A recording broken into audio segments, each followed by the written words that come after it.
Assalamualaikum warahmatullahi wabarakatuh.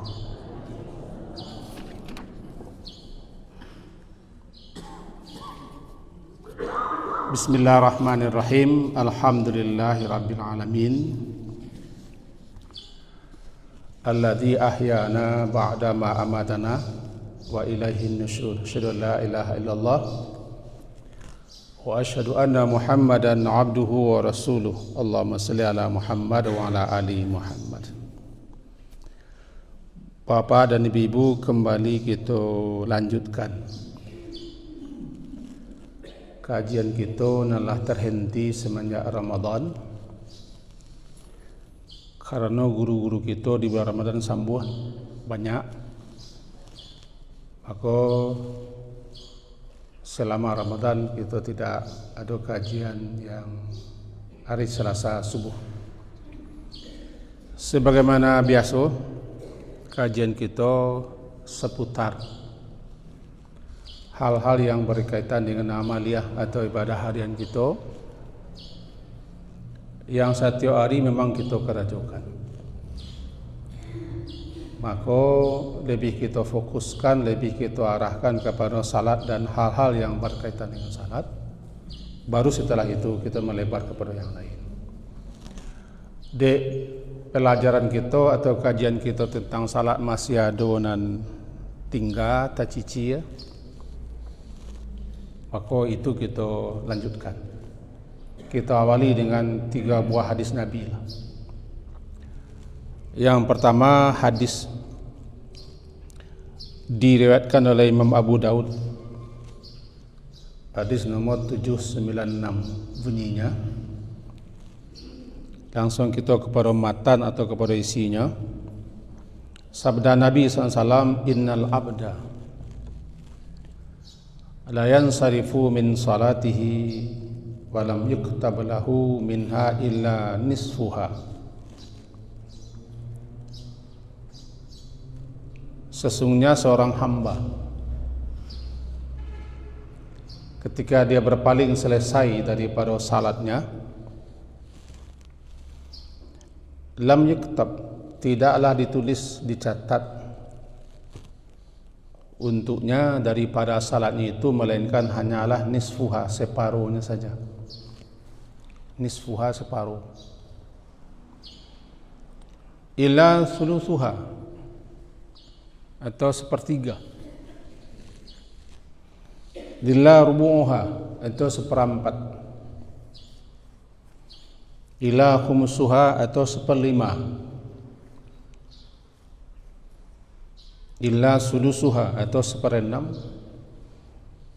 Illa subuha, atau sepertujuh. Sumunuha, tusuha, musyurha, atau 1/8, 9, 1/9, atau 1/10 daripada salat itu. Segitu yang dapat.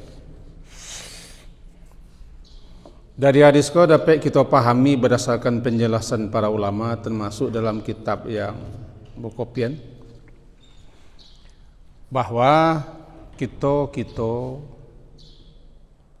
dalam melaksanakan salat sejak awal sampai akhir, ketika selesai salat ada kita yang memperoleh nilai salat hanyalah separuh atau sepertiga, atau sampai malah ada yang kita cuma dapat nilai pahala ganjaran 1/10, usyruha 1/10. Kenapa? Dan bahan mengkomentar masalahnya.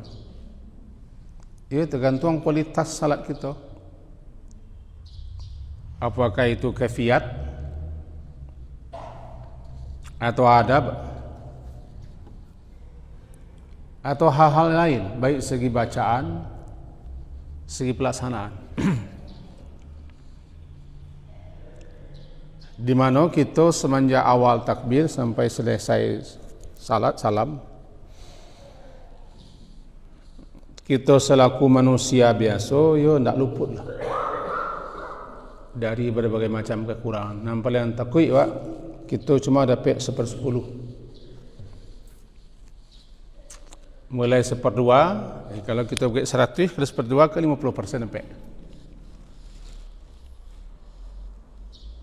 Kalau 1/3 kan sampai nanti 1/10. Itu satu hadis. Yang kedua, hadis diriwayatkan oleh hadis sahih mah, diriwayatkan Imam Bukhari 608, oleh Imam Muslim 389 bunyinya, terkenal hadisnya. Langsung saja kita kepada isinya. Dari Abu Hurairah bahwa Nabi SAW bersabda, "Idza azana al-muazzin." Apabila muazzin telah mengumandangkan azan, adbara syaitan, syaitan lari, terbirit-birit, walahu durat, sampai-sampai syaitan itu terkentut-kentut lari, hatta la yasma', dia lari sampai sejauh-jauhnya tidak terdengar dengan azan lagi. La yasma' ta'zin, lari sejauh-jauhnya sampai tidak mendengar azan. Fa idza qadat ta'zina aqbal, apabila azanlah selesai dikumandangkan, ini datang balik. Fa idza thuiba bis shalah adbar, kalau salat diikamahkan, ikamat bahasa Arab, maka kembali setan itu lari. Fa idza qadat taswib, apabila ikamat telah selesai dikumandangkan, aqbal, dia datang lagi. Hatta yakhtura bainal mar'i wan nafsi, sehingga dia ketika itu membisik-bisikkan kepada seseorang dalam jiwa, dalam hatinya, uzkur kada, uzkur kada, ingat ini, ingat ini. Lima lam yakun yadhkur, yang sebelumnya tidak terkenal, sebelumnya tidak ada pikiran ke situ, tiba-tiba dalam salat munculnya, timbulnya. Hatta yazalla rajul, sehingga orang yang salat itu la yadri kam shalla, dia kadang-kadang tidak ingat lagi entah berapa, telah berapa rakaat salat, atau bacaannya kacau, tidak jadi. Fa idza wajada adakum, apabila salah seorang kamu mendapati hal demikian itu, tidak tahu dia berapa salat, entahlah berapa rakaat, ya falyasjud sajdatain, hendaklah dia sujud 2 kali sujud qabla ayyusallim, sebelum salam. Hadis itu mengajari kita, yang pertama setan, ya. Hadis itu Nabi bicarakan tentu di zaman Nabi, ketika lunado pengeras suara, ketika muazin masih di luar munsaji, sekedar untuk mengenang kita, dulu azan dikumandangkan di zaman Nabi bukan dalam munsaji, di luar munsaji. Salah satunya di tempat rumah tertinggi di dekat Masjid Nabi, rumah seorang perempuan, ketika di atas itulah Bilal naik. Kalau kau andai ke Masjid Nabawi, ada rumah tertinggi di atas loteng, naik Bilal kata. Belum ada menara, belum, di luar. Kenapa? Karena fungsi azan itu kan memberitahu, memberitahu ke orang banyak, supaya orang banyak tahu dengan suara karya dan lantang, agar terang di orang, pemberitahuan. Karena azan itu maknanya pemberitahuan atau pengumuman. Azan apabila diterjemah ke dalam bahasa kita, ya artinya pengumuman. pemberitahuan. Muazin adalah orang yang beritahu, orang yang mengumumkan. Apa yang diberitahukan, apa yang diumumkan, salat letibo waktunya. Maka bernamalah pemberitahuan, pengumuman bahwa salat sudah masuk waktunya, namanya azan. Pemberitahuan. Orang yang azan muazin. Muazin namanya. Kerana yang mula-mula dulu azan Bilal, maka laki sajalah muazin tu namanya Bilal. Di kampung-kampung masih ada orang menyebut siangku Bila. Siangku Bila, aku Bilal. Bilal kita hari ini. Kadang-kadang ditulis mah dia nu di papan pengumuman di luar di kampung-kampung. Khatib Imam Bilal. Bilal tu nama orang. Bilal bin Rabah. Seorang bekas budak yang dimerdekakan oleh Abu Bakar setelah mengalami berbagai macam tindakan penganiayaan, kekejaman daripada pemiliknya, yaitu ketika di Makkah. Bilal itulah yang ditunjuk Nabi azan pertama kali karena suaranya kareh, suara kares dan suaranya bagus. Nah, Bilal lah azan. Hanya azan di rumah seseorang, bukan dalam masjid. Kalau dalam masjid itu tidak terang. Zaman itu belum pakai mic, belum ada pengarah suara. Dawak kini mengko dalam masjid, suara kalah terang keluar. Pakai menara, pakai mic malahan. Bahkan kini kau ada persaingan adu kareh mic malahan. Fungsi bagi tahu, gunanya untuk orang tahu. Bahasa waktu salat masuk. Nah, apabila azan itu dikumandangkan, diserukan, kata beliau sallallahu alaihi wasallam, syaitan, yakni iblis, lari, membelakang, lari. Begitu hebatnya lari, walau durat, sampai terkentut-kentut lari. Itu hadis sahih Bukhari dan Muslim. Andaikan timbul pertanyaan kita, takkan tuik syaitan? Iyalah, itu kan makhluk tu. Makan, minum, buang air, takkan tuik. Bah bunyikan tuiknya, tak tahu. Tanya kepada bah bunyikan tuik, tahu apa. Menggambarkan begitu takut. Larinya itu hatta ku gayah, sampai tidak terdengar dinolai suara azan. Dikabarkan di zaman Nabi lari ke Rauha. Rauha itu satu tempat yang jaraknya 40 mil dari masjid Nabi. 40 mil. Jauh 40 mil. Bantu supaya tidak terdengar di azan. Kenapa? Itulah istimewanya azan. Kalimah-kalimah azan itu kalimah-kalimah yang ditakuti oleh syaitan. Lafaz-lafaz yang bikin syaitan lari. Kita simaklah azan. Kadang-kadang kan orang ketika azan dikumandangkan dia macam itu. Dia ngecek, dia wata, tidak nyimak. Syaitan saja lari mendengar azan. Takut azan. Jadi yang mau tahu ketika orang azan mengecek suara kare atau sibuk lo dalam masjid atau di mana, ya barangkali lebih kebal daripada setan. Kebal daripada setan.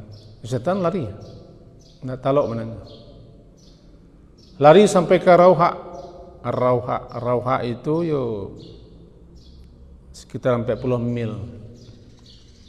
Selesai azan, datanglah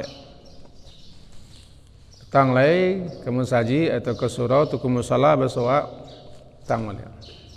Maka datang balik itu untuk memberikan berbagai macam bisikan, bujukan, rayuan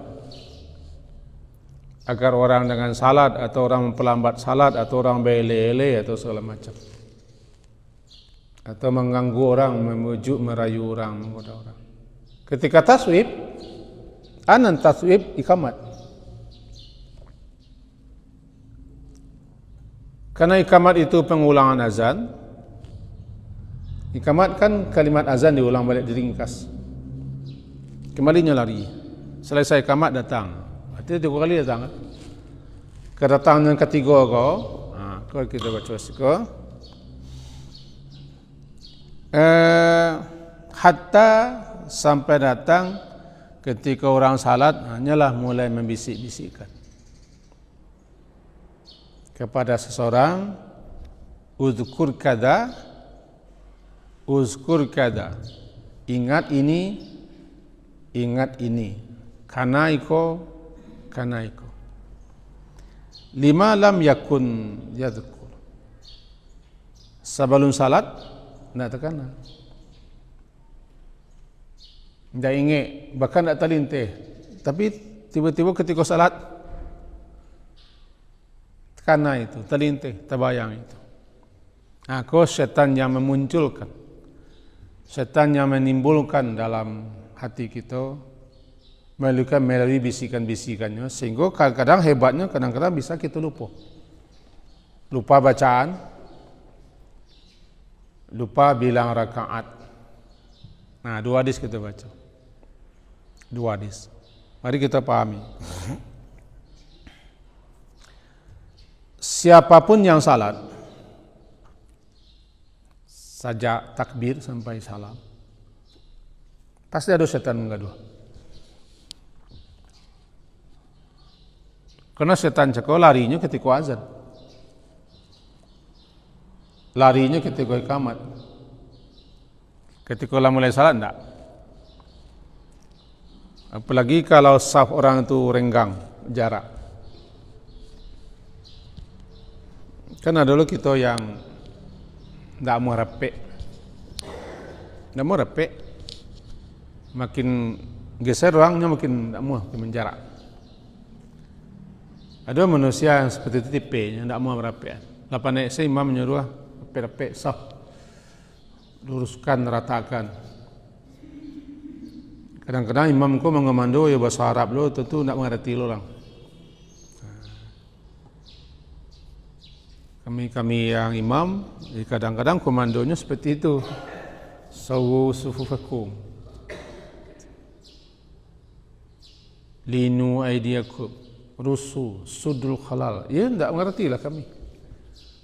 Sedangkan bahasa Indonesia, ada orang nama ada, tidak mau. Bahasa Indonesia, pak, ibu, rapik-rapik. Rapik kan saf. Ratakan, luruskan. Ada yang tidak mau. Nah, disitulah setan masuk. Setan menyelinap ke sela-sela saf dan berdiri di situ, memisah antara 2 orang yang berdiri, bagaikan anak kambing atau kambing kecil masuk menyeruak di sela-sela kambing-kambing besar. Kalau kita lihat kambing-kambing gembalaan atau domba-domba, itu kambing-kambing kecil berada di antara kambing-kambing besar. Begitu teorinya, teori perkambingan. Karena mereka mewaspadai serigala. Disitulah menyeruak di sela-sela kambing-kambing besar, kambing-kambing kecil. Nah, digambarkan setan menyeruak di sela-sela saf. Carilah kambing yang memasukkan kepalanya, seakan-akan kambing itulah setan memasukkan kepalanya atau menyelingki pinggir di antara saf. Ada orang tak mau merapikan saf, kan iko secara tidak langsung nyalah memberi izin kepada setan, berdirilah di dekat saya. Dan ketika itu tidak mau di sampingnya berdiri sesama manusia yang salatnya, biarlah setan tagak dekatnya daripada orang laki. Kan begitu secara langsung. Kemarin kita ingatkan melalui kajian ko, yo jalah mada itu Pak. Yang kedua, lunak-lunak lah tangan. Tangan ko kalau bersentuh dengan lengannya, ko lengan. Linu kata Nabi itu linu, lembutkan, lunakkan tangan-tanganmu bersentuhan. Nak tawanya, hati nang kare, hati nang banci, nang sakit hati, sebelumnya dengan bersinggungan itu lunak. Itu jaminannya begitu. Selagi kita tidak mau bersinggungan, bersentuhan bahu kita atau lengan kita dengan yang lain, bukan berdempet, bertemu, bukan dipijak, tapi rapat, lunaknya. Orang yang tidak mau dekat-dekat, hatinya, itu hatinya nak naik. Hatinya kan naik, gampang setan mempermain-mainkan. Masuk setan ke sela-sela saf, tagak di situ. Sedangkan tak kita agih peluang,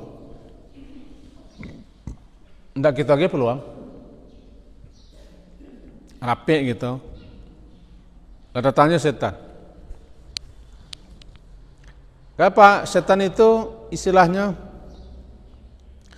Yahtalisu min salatil abdi. menyambar,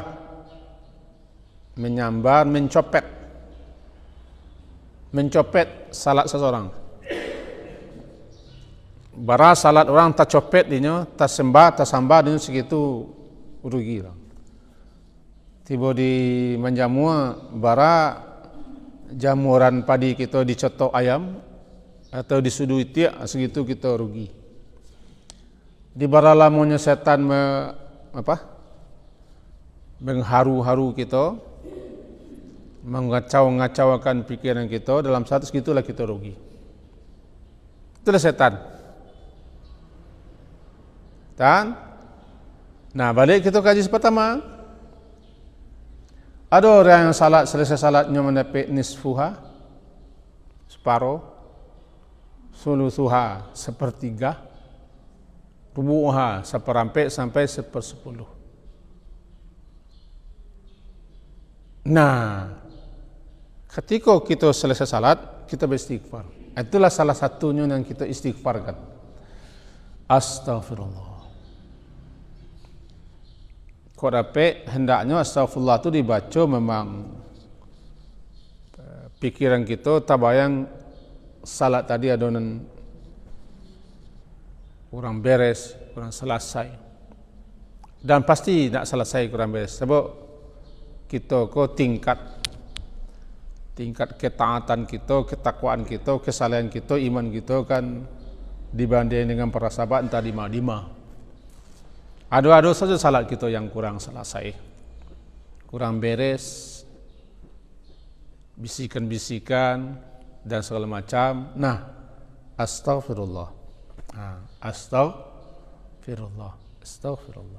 Tiga kali itu di samping bilangnya Nabi baca segitu je untuk pengokoh, penguat.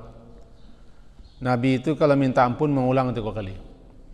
Nabi kalau berdoa beliau selalu suka 3 kalikan atau lebih banyak daripada itu. Cuman ketika habis salat dia Nabi 3 kali, ya kita tahan 3 kali. Jadi istighfar setelah salat itu bukan hanya sekedar ucap-ucap, ujar-ujar sambil memelukan lipek kaki atau mesong badan atau sambil mencengangak. Kita sadari kita salat tadi itu dicopet. Ikhtilasun, copetan sambaran setan min salatil abdi. Copetan sambaran setan daripada salat seseorang. Berarti kita serang asik-asik salat, kalau kita lengah dicopetnya kita. Ingat, setan itu pencopet ulung namanya.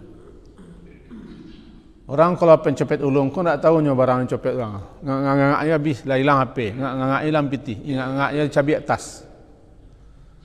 Kami itu dengan copet. Orang rami. Buat mencingengak je. Atau mengangak-ngangak je.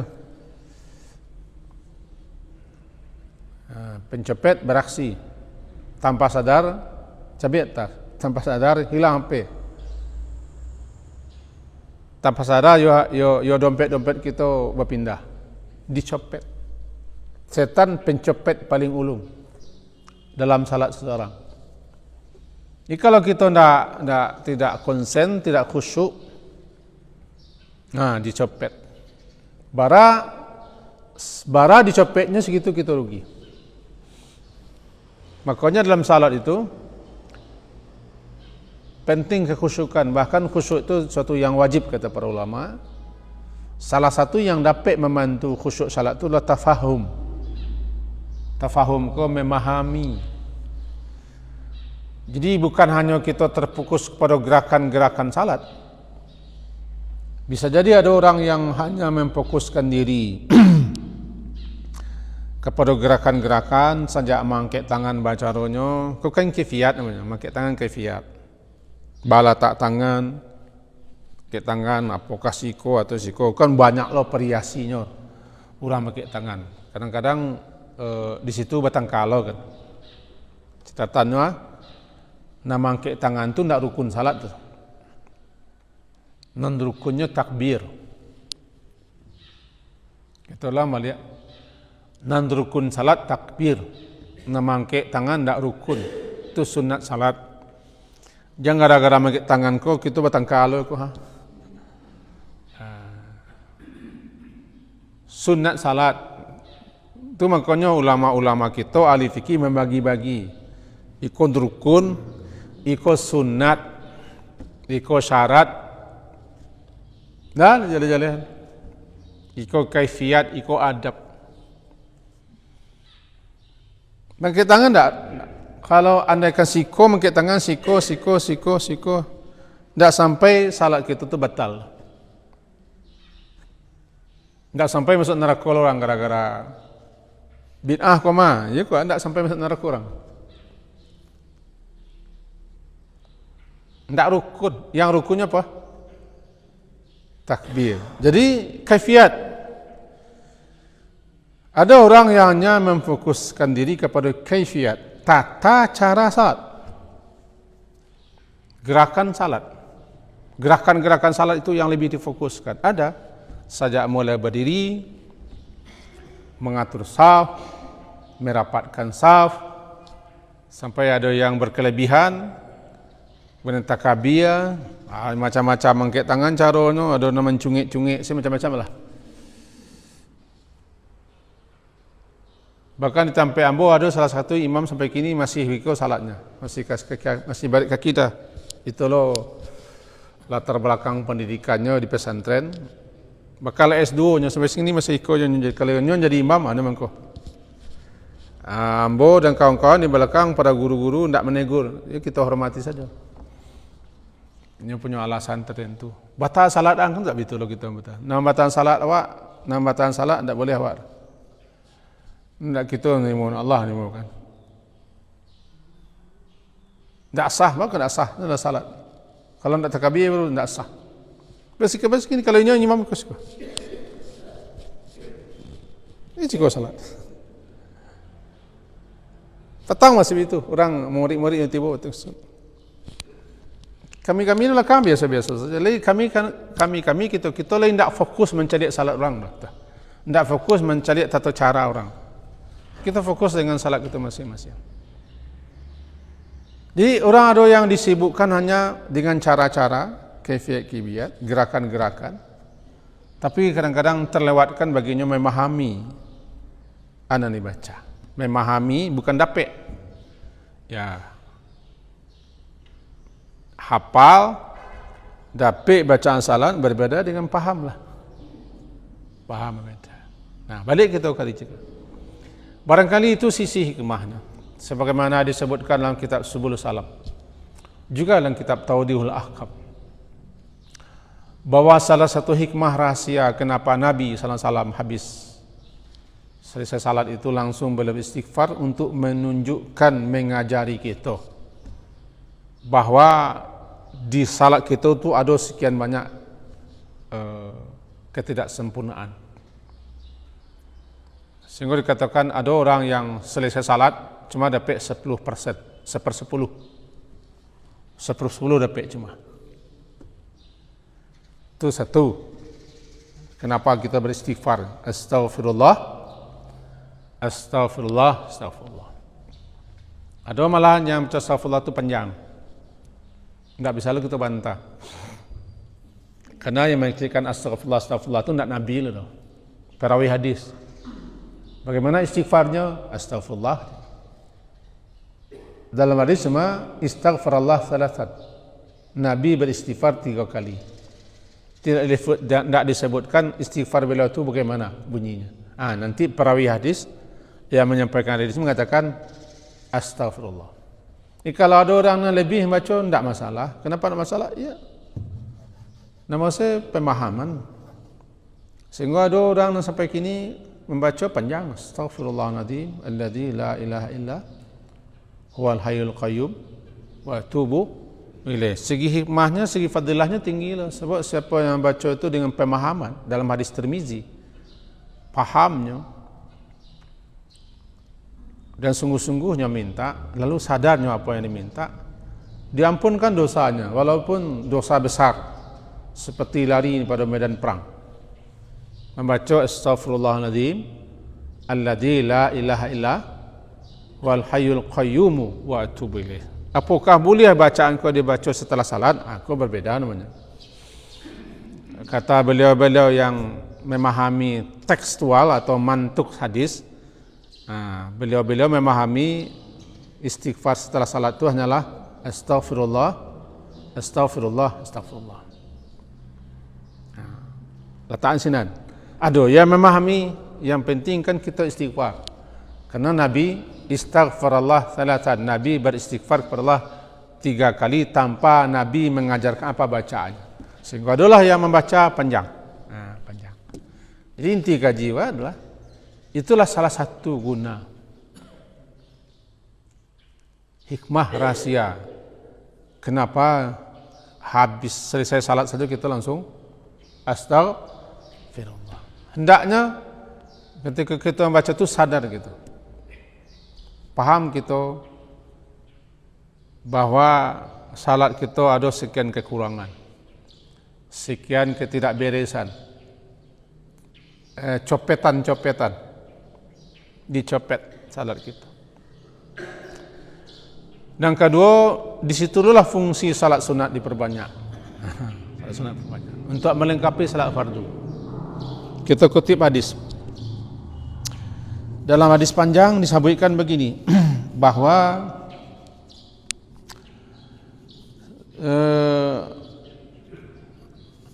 awalu ma yuhasabu alaihi al-'abdu min amali as-salah.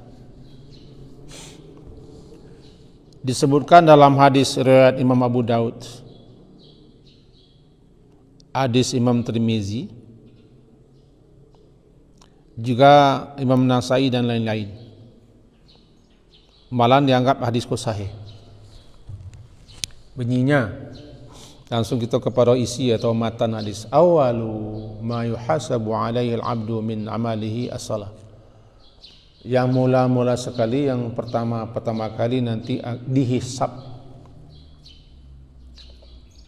dimintai pertanggungjawaban atau disidang dimintai pertanggungjawaban atau ditanya daripada amal-amal seorang hamba, salatnya dulu.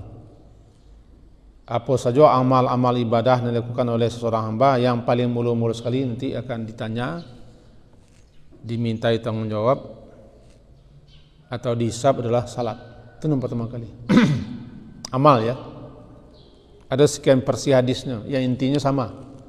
Intinya bahwa amalan-amalan ibadah yang pertama kali dihisab, bukan semua pekerjaan manusia, amal ibadah. Amal-amal ibadah kita manusia atau seorang hamba yang pertama kali nanti akan dihisab, disidang, ditanyai, diminta pertanggungjawaban adalah salat.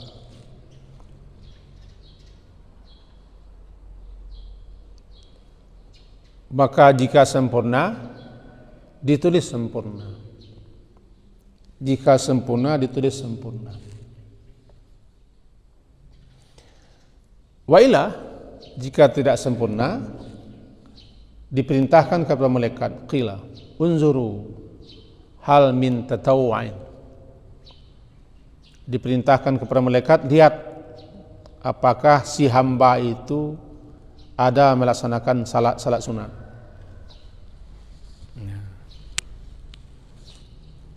Bukannya Allah tidak tahu, Allah Maha tahu. Tapi itu caranya supaya kita tahu. Fa in kana lahu tatawwu'un, jika si hamba tadi itu lagi melaksanakan salat sunat, lebih-lebih salat rawatib. Kan yang mengiringi salat fardu kita rawatib. Fa in kana lahu tatawwu'un, jika si hamba cakotulai mempunyai salat sunat, ukmilat bil faridatu, disempurnakan, ya, salat sunat itu disempurnakan kepada salat fardu. Artinya salat sunat sebagai penyempurna salat fardu. Ukmilat, dilengkapi kekurangan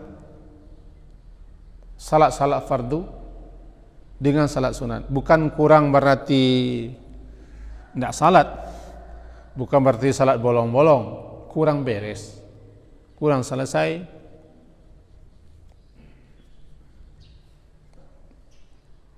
Lalu dicari salat sunat. Kemudian kalau ada salat sunat, ditambalkan, ditumbukkan, ditempean. Kalau bahasa orangnya, kok lama dibilai dengan salat sunat. Dibilai dengan salat sunat itu. Tsumma yusna'u bisa'i amali. Kemudian begitulah semua amalan akan diperhitung seperti itu. Berarti amalan-amalan sunat, penyempurna, pelengkap, penungkuak, penambah, pembilai salat atau amalan-amalan fardu kita.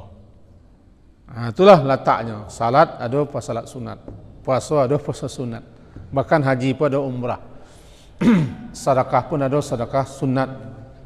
Gitu semua. Sebab sunat kau penyempurna. Nah, ada jadi begitu. Salat yang kita lakukan karena tidak luput daripada kekurangan, asalkan nan rukunnya oleh tekarajuan salah. Kalau rukunnya nak tekarajuan tu batal salat. Rukun tu mana nanti tinggal dalam salat. Nam populer kan namanya dulu kan rukun 3 baleh wah. Kau nam populer kan? Rukun 3 baleh. Menentu rukun salat tu pun nanti ada aja perbedaan sedikit. Ada yang memasukkan niat kepada rukun, ada yang mengatakan niat tak rukun. Itu perbedaan tipis. Taruhlah rukun. Kalau rukun hendak tekerajuan nanti enggak, itu batal salat. Rukun ku tonggaknya, tiangnya, bahagiannya. Leilang kok rukun lah. Lai tapanui syarat, kan ada syarat. Syarat sah salat. Syarat tapanuhi rukun tekerajuan. Secara hukumlah sah. Syarat terpenuhi, rukun tekarajuan. Syarat sabalun, rukun sadang. Syarat sah salat, berwuduk dulu, suci. Itu kan syarat, tutup aurat, masuk waktu, menghadap kiblat, itu syarat namanya. Jadi syarat kau sebelum. Rukun bahagian itu mana? Taruhlah kita paci ajaran siswa. Rukun salat 3 balai. Rukun ko. Lai tekarajuan 3 balai. Lai. Lah secara hukum lah sah. Cuma sempurna. Bara dapet ponten. Nan ponten aku tergantung khusyuknya lagi ko. Tergantung khusyuk. Makanya adalah orang yang ponten itu separuh. Nan cakup hadisnya. Ada yang separuh, ada yang dapat 1/10. Ada yang dapat 10. Disitulah kita pentingnya istighfar. Di samping kita berusaha tekad terus untuk sempurna salat, bagaimana supaya salat kita khusyuk, fokus, disusul dengan istighfar. Maka mau tidak mau kita harus mengulang-ulang pelajaran kajian tentang salat itu. Sebab itu ibadah yang paling mulia dihisab. Belum lagi khusyuk. Rencananya besok kita akan agak fokus membicarakan tentang penekanan tentang khusyuk. Di kita ada kitab namanya Al-Khusyuk fi Salah fi Dawis Sunnah fi Dunia Kitab As-Sunnah. Di situ bagus kitab. Jadi upaya-upaya bagaimana kita khusyuk. Itu bukan berarti yang khusyuk, nah, kita samanya. Cuma malah kita pelajari bagaimana kita supaya khusyuk. Agak salat kita walaupun tak kapanuh kate, paling tidak usak lah. Kalau panuh mana salat kita ragu lo mencari, tak dulu kita nak panuh ambil salat. Cuma usak seketik. Kalau usak mana tu tekarak je lah. Tahu tekarak? Tekarak kalau ke bawah bana ini tekarak. Usak seketik lah. Ndak panuh. Sebab nam panuh mana sempurna salat kita buliknya ndak basandiang tu Nabi Muhammad barangkali orang. Dialah yang seperti itu. Tapi nang awak pasti ada kekurangan di sana sini. Nah, kita istighfar bi salat, lengkapi dengan salat-salat sunat. Salat sunat tu banyak. Di antaranya rawatib. Rawatib salat-salat sunat yang mengiringi salat fardu. Kalau sebelum namanya qabliyah, kalau sesudah ba'diyah, qabliyah dan ba'diyah. Qabliyah ko sebelum salat fardu sebagai pemanasan namanya. Kalau ba'diyah pelengkap. Nah, kita tarik kesimpulan karena hari siang. Kita tarik kesimpulan kaji kita sesubuh ini, kaji pembuka lah habis Ramadan. Sebab petang sore lo lagi tahu baru oleh komandan bahasa kita tetap mengaji. Maka boleh jawab saya insyaAllah. Tetap mengaji sasa subuh.